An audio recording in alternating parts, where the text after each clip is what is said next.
Calories calculate பண்ணாம wait மிஷினை மட்டும் வச்சு ஃபேட் லாஸ் பண்ணலாம். நமக்கு தேவையான சாப்பாடை விட கம்மியா சாப்பிட்டா நமக்கு ஃபேட் லாஸ் ஆகும். என்னதான் சாப்பாட்டோட அளவை குறைச்சாலும் எல்லா நியூட்ரியன்ஸ் இருக்கிற மாதிரி பாத்துக்கணும், அதான் முக்கியம். தேவையான நியூட்ரியன்ஸ் என்னலாம்னா புரோட்டீன், ஃபேட், கார்போஹைட்ரேட், அப்புறம் ஃபைபர். நம்ம ஊர் சாப்பாடுல கார்போஹைட்ரேட்டுக்கு பஞ்சமே இல்ல. சோ நம்ம ஃபோக்கஸ் பேலன்ஸ் மூணுல தான். First protein. ஒரு நாளைக்கு 1 கிலோவுக்கு 1 கிராம் வேணும். அப்போ 80 கிலோ ஆளுக்கு 80 கிராம் புரோட்டீன் வேணும். அதுக்கு 5 வெள்ளைக்கருவும் 200 கிராம் சிக்கனும் சாப்பிடணும்.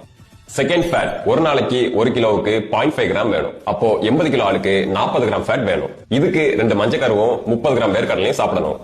Third fibre. ஒரு நாளைக்கு 30 கிராம் வேணும். அதுக்கு 300 கிராம் காய்கறியும் 300 கிராம் பழமும் சாப்பிடணும்.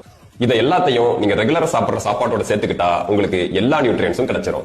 இது கூட டெய்லி 1 hour வாக்கிங் போங்க.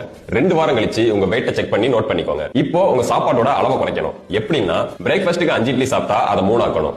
லஞ்சுக்கு 3 கரண்டி சோறு சாப்பிட்டா அதை 2 ஆக்கணும். டின்னருக்கு 4 சப்பாத்தி சாப்பிட்டா அதை 3 ஆக்கணும். 1 வாரம் கழிச்சு வெயிட் செக் பண்ணுங்க. குறையலன்னா மறுபடியும் சாப்பாட்டோட அளவை குறைக்கணும். அகைன் 1 வீக் கழிச்சு வெயிட் செக் பண்ணுங்க, கண்டிப்பா குறையும். 1/2 கிலோவுக்கு மேல குறைஞ்சா சாப்பாட்டோட அளவை கூட்டிக்கோங்க. 1/2 கிலோவுக்கு கீழே குறைஞ்சா சாப்பாட்டோட அளவை குறைச்சிட்டு வாக்கிங் போற டைமை இன்க்ரீஸ் பண்ணுங்க. இப்படி பண்ணீங்கன்னா